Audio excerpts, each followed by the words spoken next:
Captain Daniel Hayes stood on the bridge of the Aurora and watched the massive space station that housed the Galactic Council.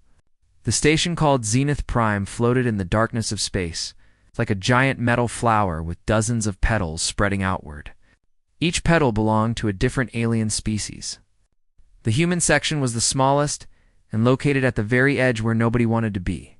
Daniel had been the captain of this diplomatic vessel for 3 years now, and each day felt heavier than the last. The communications officer turned toward him. Her name was Lisa Monroe, and she had been with him since the beginning. She was young, but smart, and Daniel trusted her completely. Lisa's face showed worry as she read the incoming message on her screen. Daniel already knew what it would say before she spoke. He had seen that look too many times. The colony on New Haven was dying. The message had come through 2 hours ago, but the council had not responded. New Haven was home to 200,000 human settlers, who had built their lives on a peaceful world at the edge of council space. They had farms and schools and families. Now a massive asteroid was heading straight toward their main city. The asteroid had been knocked out of orbit by illegal mining operations from a Krath corporation. The Krath were one of the oldest and most powerful species in the council. They did whatever they wanted, and nobody stopped them. Daniel had immediately requested permission to take the Aurora and every available ship to New Haven for emergency evacuation. The council had said no. They said they needed to study the matter and form a committee to investigate who was responsible. Daniel had argued that people would be dead before any committee finished talking. The council representative, a tall blue alien named Vex from the Valorian species, had simply closed the communication channel. Lisa spoke quietly. "Sir, the colony administrator is begging for help. They have 18 hours before impact. Their own ships can only evacuate 50,000 people at most." Daniel felt rage building in his chest, but he kept his voice calm. "Get me Ambassador Cole.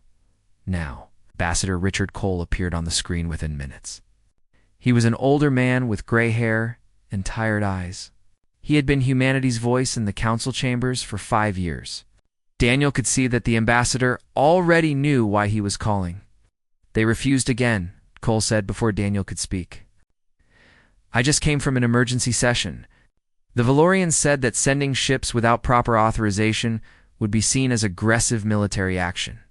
The Krath said their corporation has rights to that sector, and any interference would violate trade agreements. The Zenthari abstained from voting.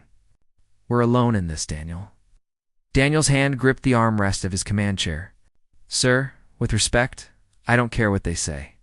Those are our people dying down there." Cole's tired eyes showed something Daniel had never seen before. They showed fire. "I agree. Take every ship you can gather, Captain. I'll deal with the consequences." The channel closed, and Daniel was already moving. He ordered Lisa to contact every human vessel within range. There were 17 ships total, including the Aurora. None of them were military vessels. They were cargo haulers, passenger transports, and science ships. But they all answered the call. Within 30 minutes, the small fleet was racing toward New Haven at maximum speed. The journey took 14 hours. Daniel barely slept as he coordinated evacuation plans with the colony administrator. A woman named Carol White was in charge down there, and she was holding her people together despite the terror. She had organized the colonists into groups and prepared landing zones for the incoming ships. Every minute counted. When the fleet arrived, Daniel saw New Haven hanging in space like a blue and green jewel. It looked so peaceful and beautiful.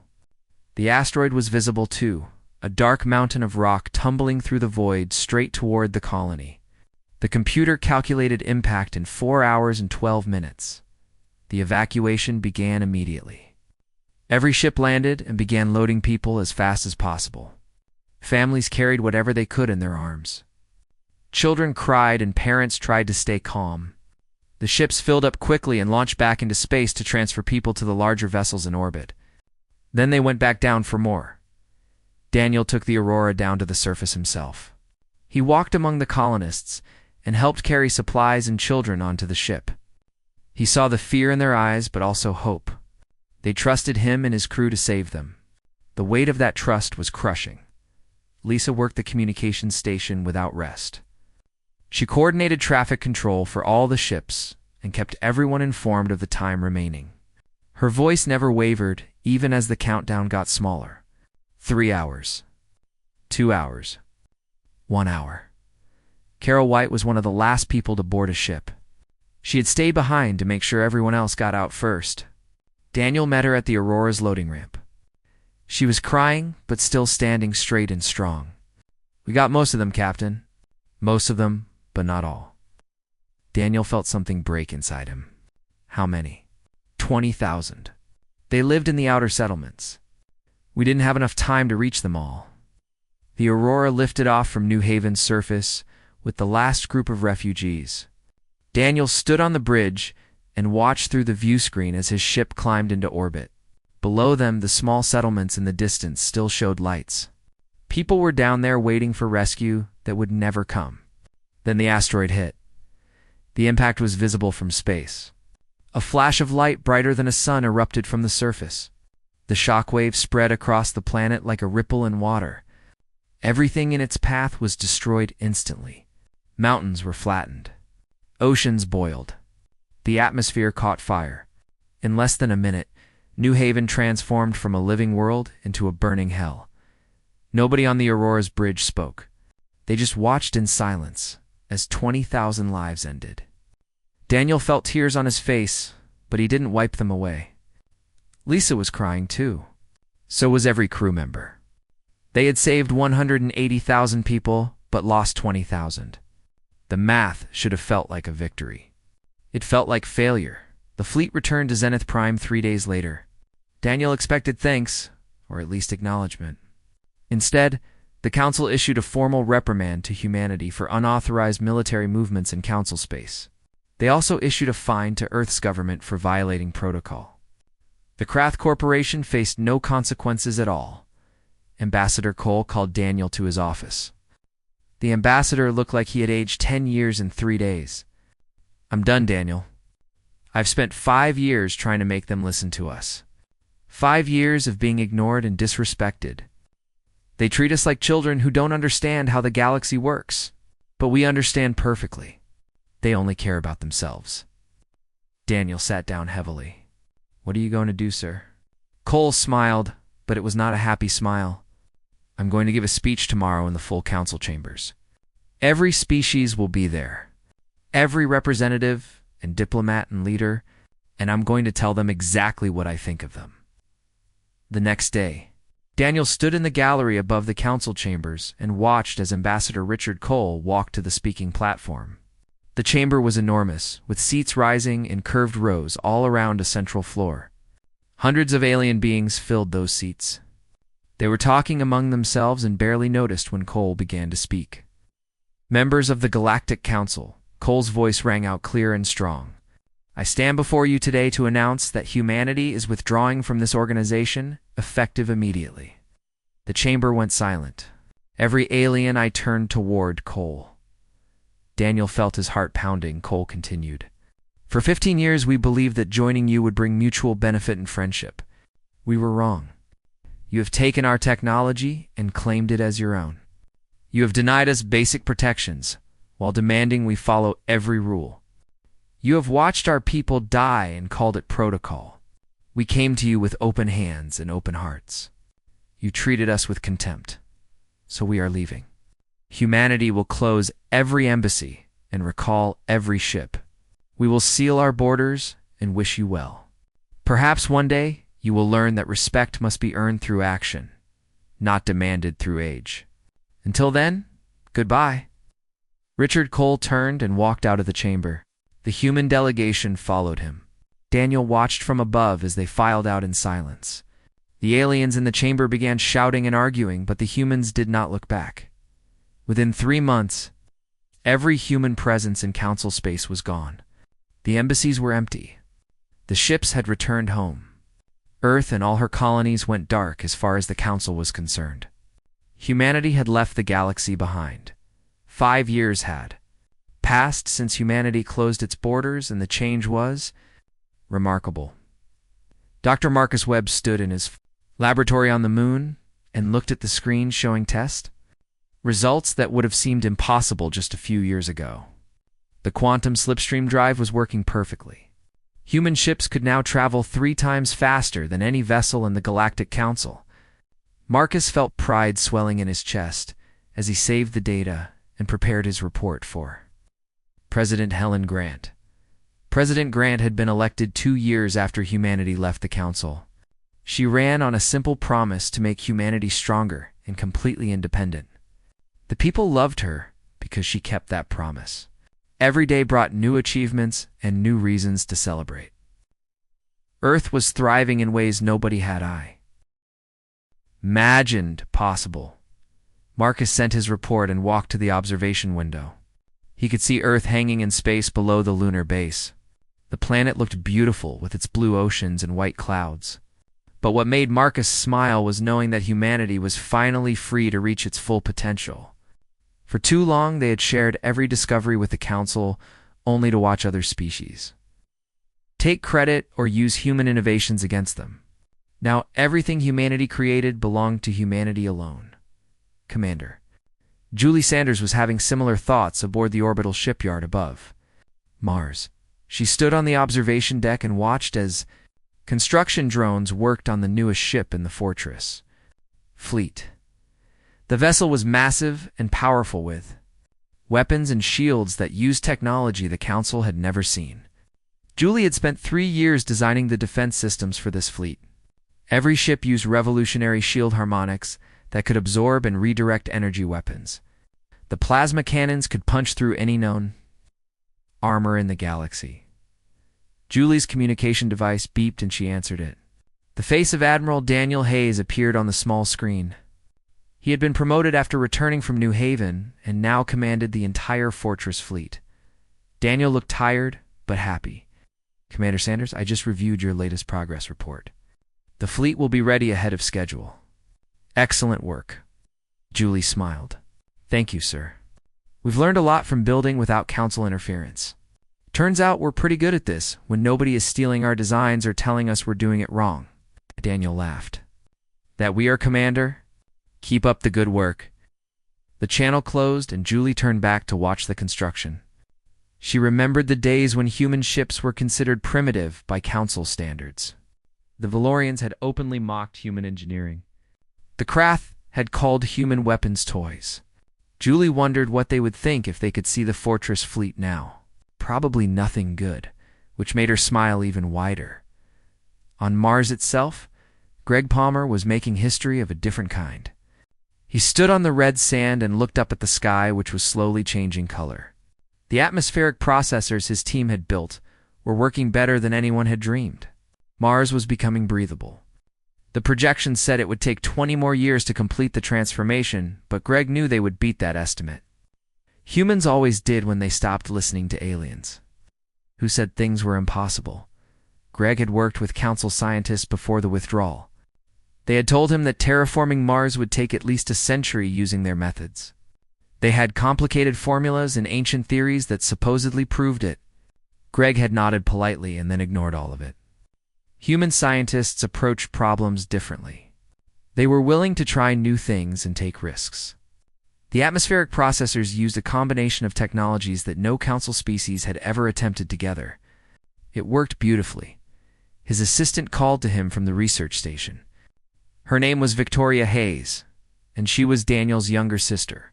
Victoria had come to Mars to escape the memories of New Haven, where she had lost friends in the disaster. She threw herself into work and became one of the best terraforming engineers in the solar system. Oh. Greg, the readings are even better than yesterday. At this rate, we might have breathable air in 15 years instead of 20. Greg walked over to look at her screen. The numbers were incredible. Send this to President Grant. She'll want to know we're making history here. Victoria nodded and began preparing the report. Greg watched her work and felt grateful for the isolation. Yes, humanity was alone in the galaxy now. But that solitude had become their greatest strength. Without the Council's politics and restrictions and theft, humans were achieving things they never could have before in the asteroid belt. Mining operations were running at incredible efficiency. The operations were managed by automated systems designed by human AI. specialists who had finally been allowed to push the boundaries of artificial intelligence. The Council had strict rules about AI development based on some ancient war that happened thousands of years ago. Humans had followed those rules while they were members. Now they made their own rules, the mining drones extracted and refined. Resources faster than any organic workers could manage. Rare metals and materials flowed back to Earth and Mars in steady streams. The economy was booming. Unemployment was at an all-time low. People had hope for the future. Back on Earth in the capital city, a man named Chris Morgan published his latest book. Chris was a philosopher and writer who had become famous for his essays about humanity's place in the cosmos. His new book was called Standing Alone, and it argued that humanity was better off without the Galactic Council. The book became an instant bestseller. Chris sat in his apartment and read reviews of his work. Most people agreed with his arguments. They remembered the disrespect and the exploitation. They remembered New Haven and the 20,000 people who died because the Council could not be bothered to help. The anger had faded over 5 years, but the memory remained sharp. One review caught Chris's attention. It was from a young woman who had survived the New Haven evacuation. She wrote that she used to dream of the stars and making friends with alien species. After New Haven, she just wanted to never see another alien again. Chris felt sad reading that, but he understood. The Council had taken humanity's optimism and crushed it. Maybe someday that optimism would return, but not yet. Not until the wounds healed. President Grant called a meeting of her top advisors in the White House. The room was filled with the people who had made humanity's renaissance possible. Dr. Marcus Webb was there with his quantum drive data. Commander Julie Sanders attended via video link from the Mars shipyard. Greg Palmer sent a representative since he could not leave the terraforming project. Admiral Daniel Hayes sat at the table looking more relaxed than he had in years. Grant stood and addressed the room. 5 years ago, we made a difficult choice. We walked away from the Galactic Council and sealed our borders. Many people thought we were making a mistake. They said we would fall behind technologically. They said we would be isolated and vulnerable. They were wrong about everything. The room filled with nods and quiet agreement. Grant continued. We are stronger now than we have ever been. Our ships are faster. Our weapons are more powerful. Our economy is thriving. Mars will be habitable in 15 years. We have achieved all of this without the Council's help. In fact, we achieved it because we did not have to deal with the Council's interference.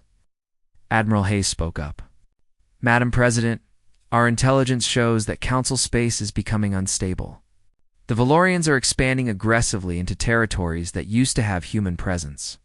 Without us there to object, they're doing whatever they want. Smaller species are suffering. Grant's face showed concern. Do we have any obligation to help them? The room went quiet. Finally, Ambassador Richard Cole spoke. He had retired from diplomatic service, but Grant still valued his counsel. We have no legal obligation. Morally, that's more complicated. But I will say this. The species suffering now are not the ones who wronged us. Many of them were our friends. The Minrati in particular always treated us with respect. Grant nodded slowly. Noted, but for now, we maintain our borders. Humanity comes first. If the Council is falling apart, that is their problem to solve. Nobody argued with that decision. The meeting ended, and people returned to their work. Humanity's focus remained inward on building and growing and becoming stronger. The galaxy beyond their borders might as well have not existed. But in the deep darkness of space, something ancient was stirring. Far beyond Council territory, in a region of space that had been quiet for centuries, sensors were detecting movement. Massive ships were crossing the void between galaxies. They were organic and mechanical at the same time. They did not communicate or negotiate. They only consumed. The Devourers had returned, and they were heading toward Council space. Their fleet was enormous, much larger than the one that had appeared 300 years ago. Back then, it had taken the combined might of every Council species to barely drive them away. The cost had been terrible, with billions of lives lost and dozens of worlds destroyed. This time, the fleet was 3 times bigger, and the Council was weaker and divided. The humans who might have helped were gone behind sealed borders. The galaxy was about to face its greatest threat in centuries, and almost nobody knew it was coming. On Zenith Prime, Council continued its politics and power games. Director Thane of Aloria dismissed reports of unusual activity in the Outer Rim. Probably just pirates or smugglers. Nothing to concern ourselves with, but a junior counselor named Pella from the Minrati species read the reports carefully. She had been one of humanity's few friends during their time in the Council. She remembered Ambassador Cole and Captain Hayes. She wondered where they were now and if they were happy in their isolation. Pella looked at the sensor data again and felt a chill run through her body. Something was very wrong. She just did not know how wrong things were about to become. The Pellax homeworld died in 6 hours. 4 billion souls simply ceased to exist as the Devourer fleet swept through their system like a storm of death. The Pellax had been a peaceful species, known throughout the galaxy for their art and music. Their cities were beautiful, with towers of crystal that sang in the wind. Now those towers were dust, and the wind blew across a dead world. The warning came too late. By the time the Council received the distress signal, there was nothing left to save. Counselor Pella watched the recording of the final transmission in horror. A Pellax mother holding her child and singing softly as the ships descended from the sky. Then static. Just static and silence. The Council chamber erupted into chaos when Director Thane presented the news. Representatives from hundreds of species shouted over each other, demanding answers and action. The Valorians wanted to consolidate defenses around their core worlds. The Krath suggested paying tribute to the invaders. The Xanthari argued for building a defensive line and sacrificing the outer territories. Pella stood and her voice cut through the noise. The Pellax were our friends and allies for 2,000 years. They are gone. Completely gone. And you want to abandon more worlds to the same fate? Thane glared at her. Junior Counselor, you forget your place. The survival of the Council as a whole must take priority over sentiment. This is not sentiment. This is survival. If we keep abandoning systems, the Devourers will only grow stronger. They consume everything. Resources, energy, even the organic matter of entire populations. Every world they take makes them more powerful. The chamber fell quiet as the truth of her words sank in. Thane shifted uncomfortably in his seat. What do you suggest then? We barely survived their last incursion 300 years ago. This fleet is much larger. Pella had no answer. Nobody did. The meeting dissolved into more arguments and finger-pointing. No decisions were made. 3 days later, the Mordran colonies fell. The Mordran had maintained the greatest libraries in the galaxy with knowledge collected over 50,000 years. Their monks had dedicated their lives to preserving history and wisdom from every known civilization. The Devourers did not care about knowledge or wisdom. They only cared about consumption. The libraries burned, and the monks died defending books that turned to Ashdot Fleet. Commander Zex of the Xanthari finally convinced the Council to take military action. The United Fleet was assembled at the Helios cluster with 800 ships from dozens of species. It was an impressive sight with vessels of every size and design gathered together. Zex stood on the bridge of his flagship and felt confident. 800 ships had to be enough. The Devourers arrived and Zex realized how wrong he was. Their ships were like nothing in the Council database.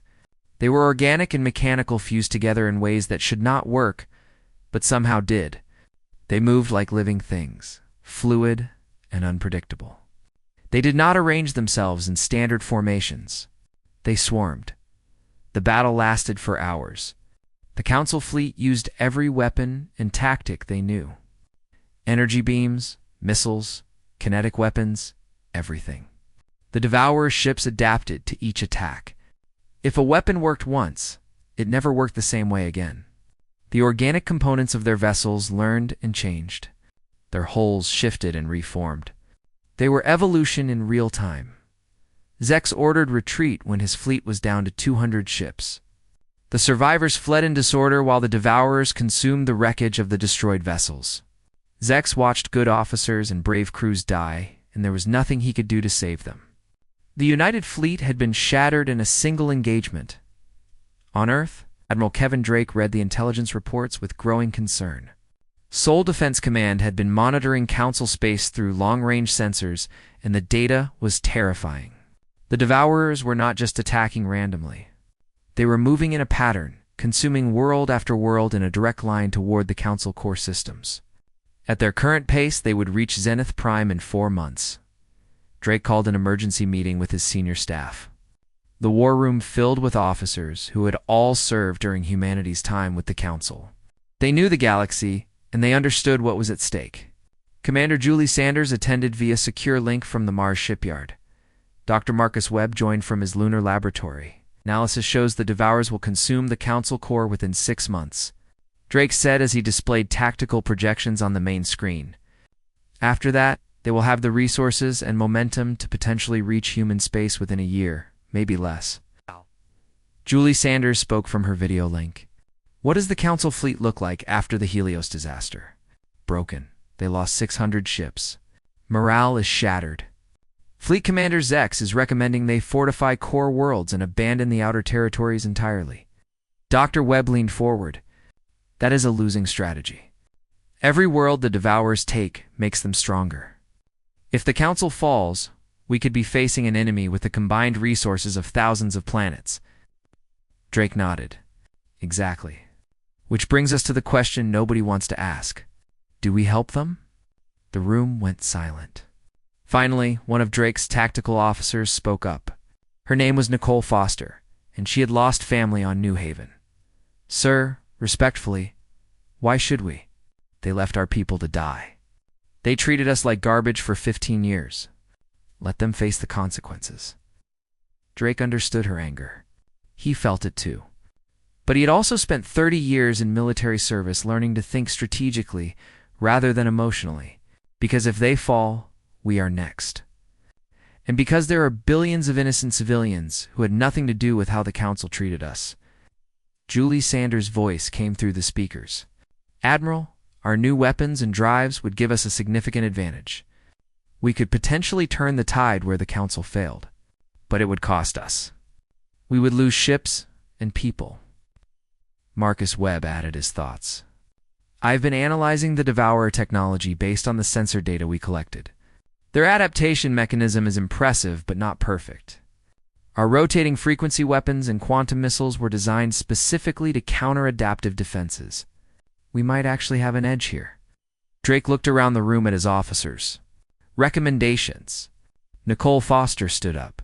I hate the Council, sir. I really do. But the doctor is right. If we let them fall, we will be fighting a much stronger enemy later. Better to fight alongside allies, even ones we do not like, than to face extinction alone. Others nodded in agreement. Drake made his decision. I am taking this to President Grant.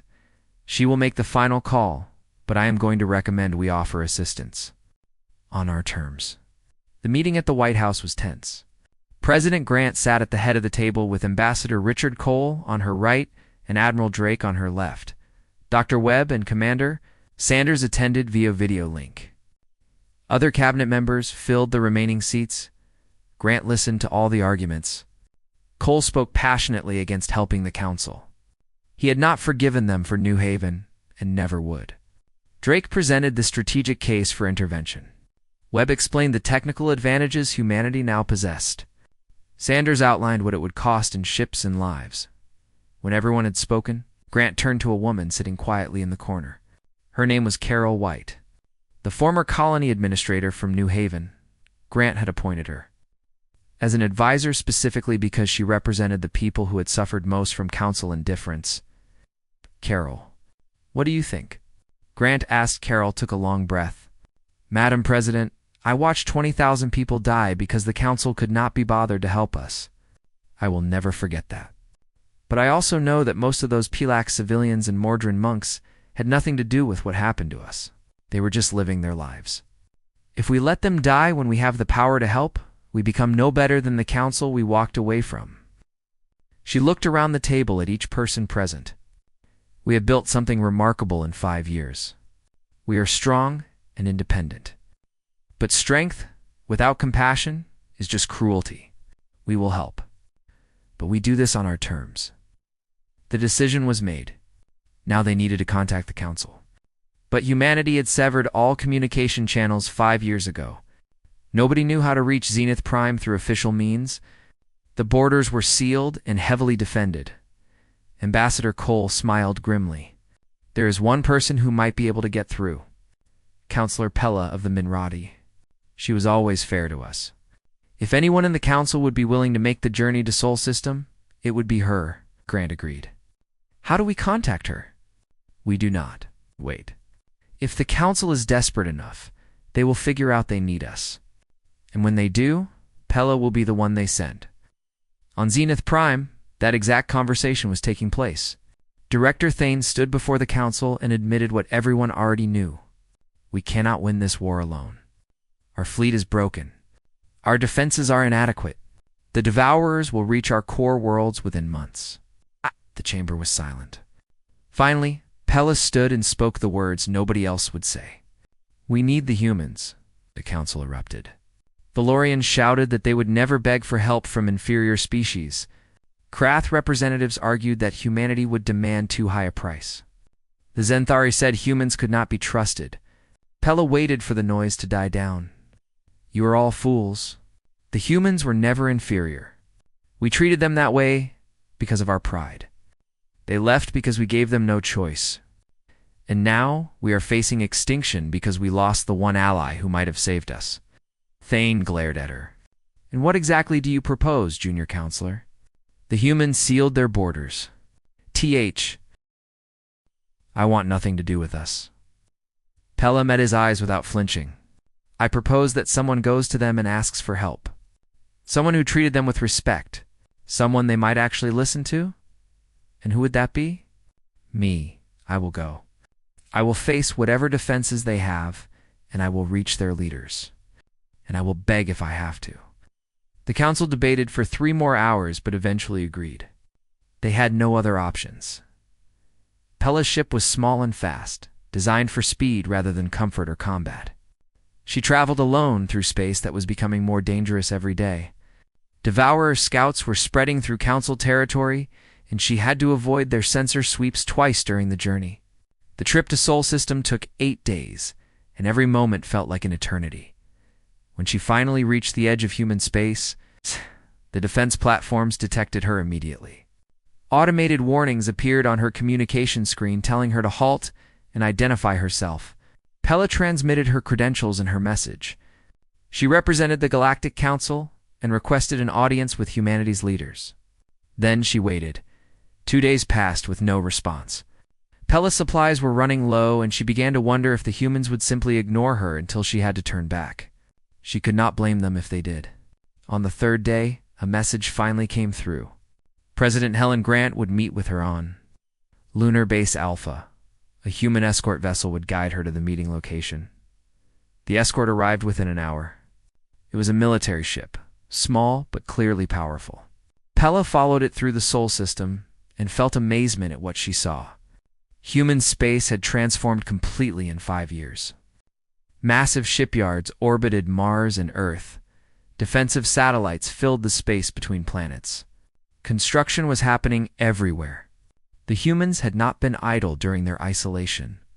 Lunar Base Alpha was built into the side of a crater on Earth's moon. Pella's ship was brought into a secure hangar, and she was escorted by armed guards through corridors of metal and stone. The guards were polite but distant. They brought her to a conference room with a large window showing Earth hanging in space beyond. Pella stood alone in the room for several minutes before the door opened. President Grant entered first, followed by Ambassador Richard Cole, Admiral Daniel Hayes, and Dr. Marcus Webb. Pella recognized Hayes and Cole immediately.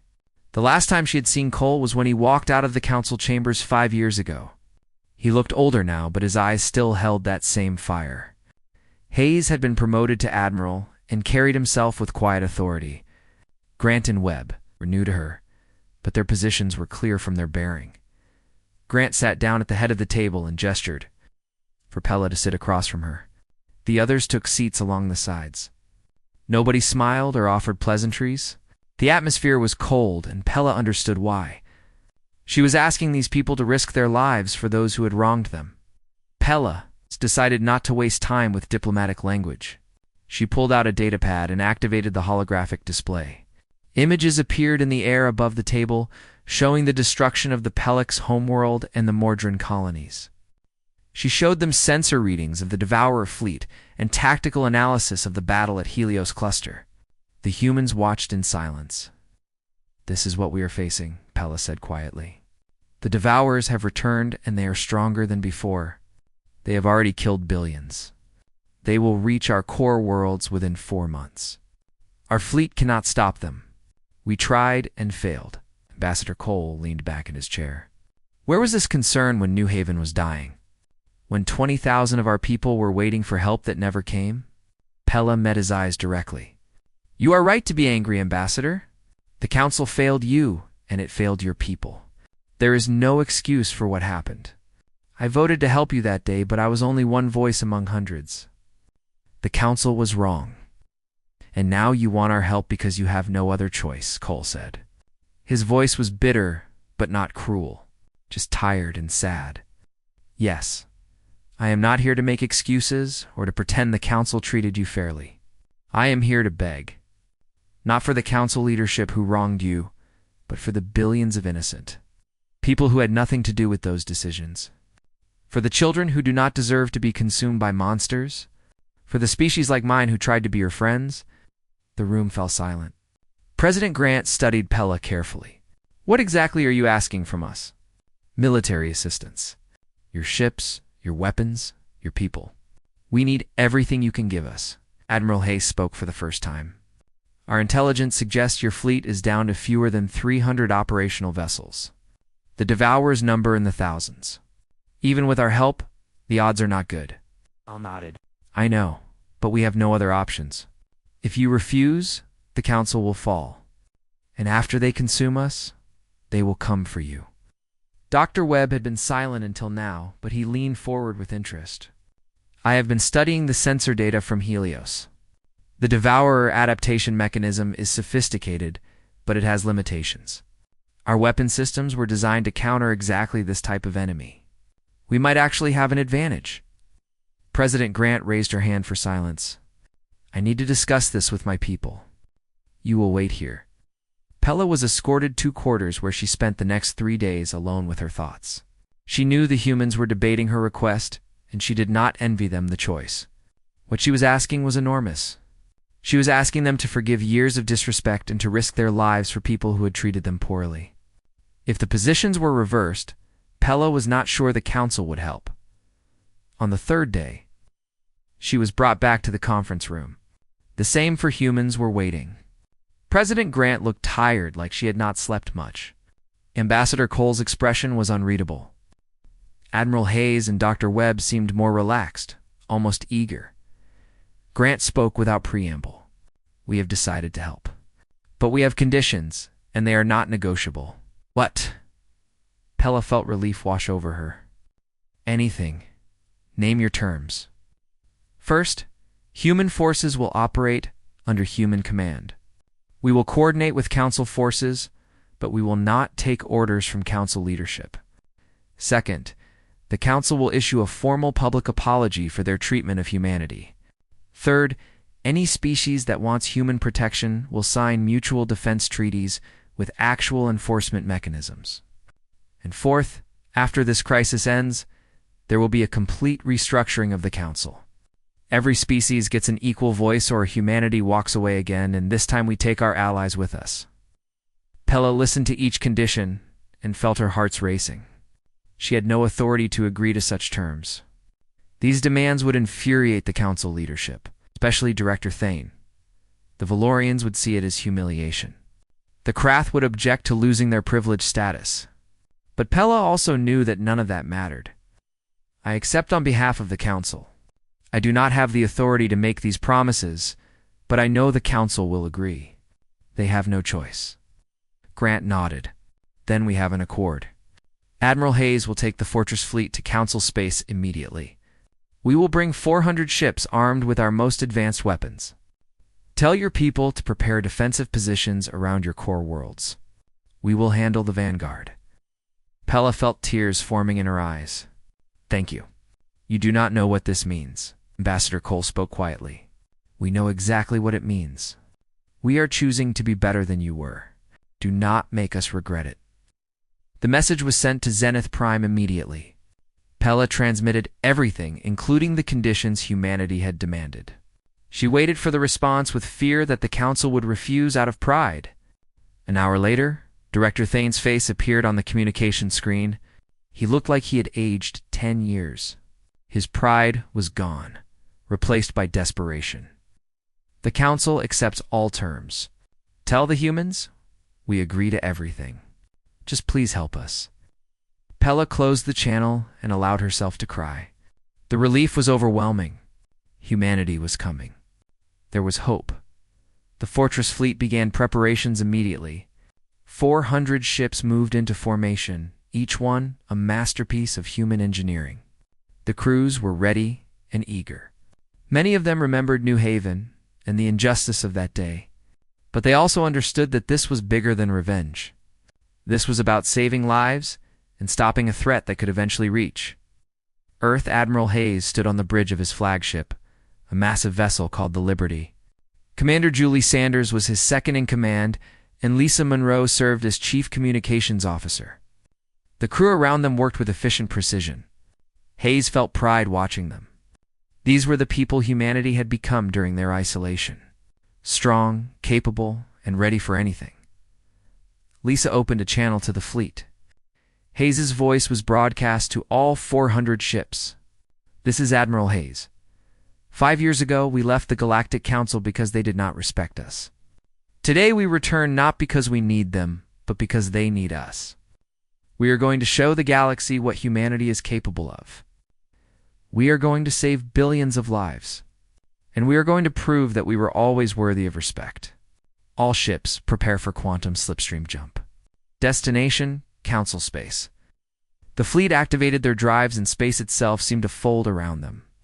In an instant, 400 human ships vanished from Sol System and reappeared at the edge of Council territory.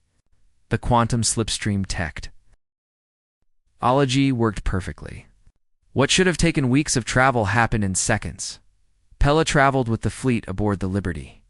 She stood on the bridge next to Admiral Hayes and watched as human ships moved into formation. She had seen many fleets in her lifetime, but never anything like this. The ships moved with perfect coordination. Their weapons were charged and ready. Their shields glowed with power. Hayes looked at her and smiled. Counselor Pella, please transmit our arrival to Zenith Prime. Tell them the humans have returned. Pella sent the message with trembling hands. On Zenith Prime, the Council received word that the human fleet had arrived and they wept with relief. Director Thane issued immediate orders for all Council forces to follow human tactical command. The Valorians protested but were overruled. The Krath complained but were ignored. The time for politics and pride was over. The time for survival had begun. The Devourer fleet was 3 days away from the Kalari system where Council forces had made their last stand. Admiral Hayes reviewed the tactical situation and made his decision. Council forces will maintain defensive positions around Kalari Prime. We will meet the Devourers at the system's edge. All ships, battle stations, the crew of the Liberty, and every other human ship prepared for combat. They knew the odds.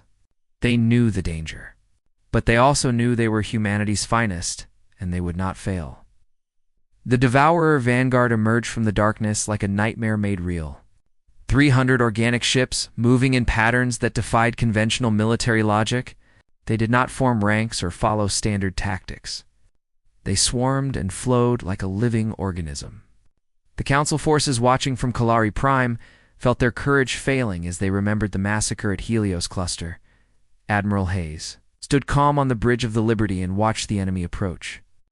His tactical officer called out numbers and projections, but Hayes was focused on something else. He was watching how the Devourers moved. They were confident, perhaps overconfident. They'd crushed every force that opposed them, and expected this battle to be the same. Hayes activated the fleet-wide channel. All ships, execute pattern Omega. Maximum speed. Rotating fire patterns. Show them what human engineering can do. The fortress fleet surged forward using their quantum slipstream drives. To the Devourers and the watching Council forces, the human ships seemed to flicker in and out of reality. One moment they were at the system's edge, the next they were in knife-fighting range with the enemy. The speed was impossible by Council standards. But humans had never cared much for what others thought was impossible. The Devourers launched their adaptation swarms, organic drones designed to analyze and counter enemy weapons. These drones had made them nearly invincible against Council technology. They expected to learn the human weapon signatures and develop countermeasures within minutes. Instead, they found something they could not adapt to. Commander Julie Sanders had designed the weapon systems, specifically for this moment.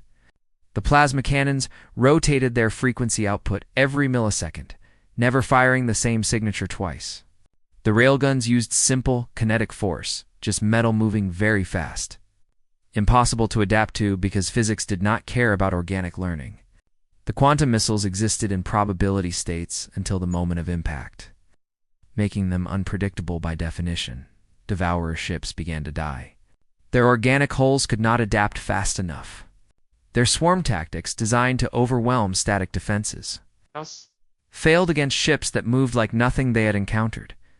Within 6 hours, the Vanguard was in full retreat. Council forces watching from Calari Prime could not believe what they were seeing. Humanity had done in hours what the Council could not do in weeks. On Zenith Prime, Director Thane watched the battle through long-range sensors. For the first time in months, he felt hope. The human ships fought with a ferocity and skill. It reminded him why the ancient texts spoke of young species with such respect. They were not constrained by tradition or old thinking. They adapted and innovated and refused to accept defeat. But Admiral Hayes knew the fight was far from over. The Vanguard had been a test, a probing force. The main Devourer fleet was still coming, and it was massive beyond comprehension. His sensors showed thousands of ships, maybe tens of thousands, all converging on Council space. No amount of superior technology could overcome those numbers in conventional battle. Hayes called his senior staff to the war room. Commander Sanders, Dr. Webb, who had come along as a technical advisor, Lisa Monroe and Counselor Pella gathered around the tactical display. The holographic projection showed the approaching main fleet, and the projections were grim. Even with human advantages, the math did not work. They would be overwhelmed. Dr. Webb studied the display with intense focus. There has to be a command structure, a central node coordinating all these ships. Without it, they should dissolve into chaos. Lisa Monroe nodded. Our analysis of the battle footage shows communication patterns. Very subtle, but they exist. All signals trace back to a massive vessel at the center of their formation. It is 10 times larger than anything else in their fleet. Hayes leaned forward. A queen ship. Take it out, and the rest might fall apart. Sanders shook her head. Sir, that ship is protected by thousands of others. We would never get close enough with conventional tactics. Then we use unconventional tactics. A small team goes in using a stealth ship. We plant a quantum implosion device at the core of that vessel and get out before detonation. The resulting singularity should take a significant portion of their fleet with it. The room fell silent. Pella spoke quietly. That is a suicide mission. The chances of getting in and out alive are minimal. Hayes met her eyes. I know. That is why I am leading it myself. Sanders stood up immediately. Sir, you cannot. The fleet needs you. The fleet needs someone to make this work, and I am the best pilot we have. Lisa, you are coming with me as communications and sensors? We need someone who can navigate their ship networks. He turned to Pella. And I want you with us. Your knowledge of alien systems might be the difference between success and failure. Pella felt fear grip her heart, but she nodded. I will go. Commander Sanders refused to be left behind. If you are going, sir, so am I. You will need someone to handle weapons and defense. I am coming. Hayes looked at his old friend and finally nodded. All right. But we move fast, and we do not take unnecessary risks. The mission is everything. The stealth ship was small and fast. Designed for reconnaissance rather than combat, Dr. Webb personally installed the quantum implosion device, a weapon that would create a localized singularity powerful enough to collapse space itself. The device was dangerous and unstable. It had to be placed precisely and activated manually. There would be no remote detonation. The team launched within 12 hours.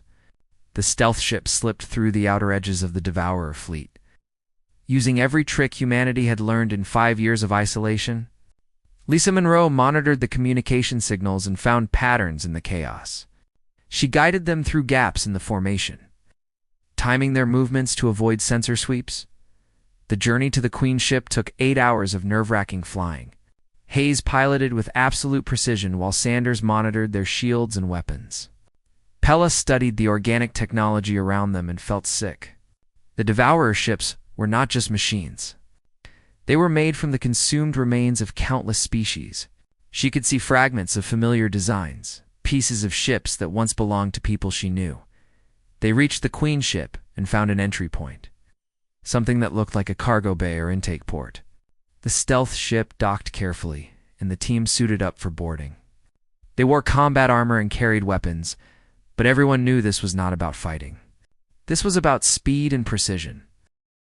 The interior of the Queen ship was a nightmare. Organic corridors pulsed with disturbing life. The walls were made from biomechanical tissue that seemed to breathe. Worst of all were the integration chambers. Partially consumed victims from dozens of species were kept alive and wired into the ship's systems. Their consciousness was being used to process information and coordinate the fleet. Pella recognized some of them and had to look away. Hayes led them deeper into the ship, following the schematic Lisa had created from analyzing the structure. They encountered Devourer drones twice, and Sanders dealt with them using precise plasma bursts. The drones were dangerous, but not intelligent. They operated on simple programming and could be outmaneuvered. The core chamber was massive and grotesque. A pulsing organic brain the size of a building floated in nutrient fluid. Cables of living tissue connected it to every system in the ship. This was the central intelligence that commanded the entire fleet. Hayes placed the quantum device at its base and began the activation sequence. Alarms started blaring. The ship knew they were there. Drones poured into the chamber from every entrance. Sanders and Pella held them off while Hayes worked. Lisa kept the communications open to the Liberty and coordinated their escape route. The fighting was desperate and chaotic. Pella took a hit to her side that burned through her armor. She kept firing but knew she was badly wounded. Sanders was at her side, immediately providing cover. Hayes finished the activation sequence, and the device began its countdown. They had 3 minutes to get out. The team ran through the corridors with drones chasing them. Pella was slowing them down, and she knew it. "Leave me. Save yourselves." Hayes grabbed her arm. "Nobody gets left behind. That is not how humans do things." They made it to the stealth ship with 30 seconds remaining. Hayes pushed the engines beyond safe limits, and the small vessel shot out of the Queen's ship like a bullet. Behind them, the quantum device reached critical mass. Space itself began to collapse inward, creating a singularity that consumed everything nearby.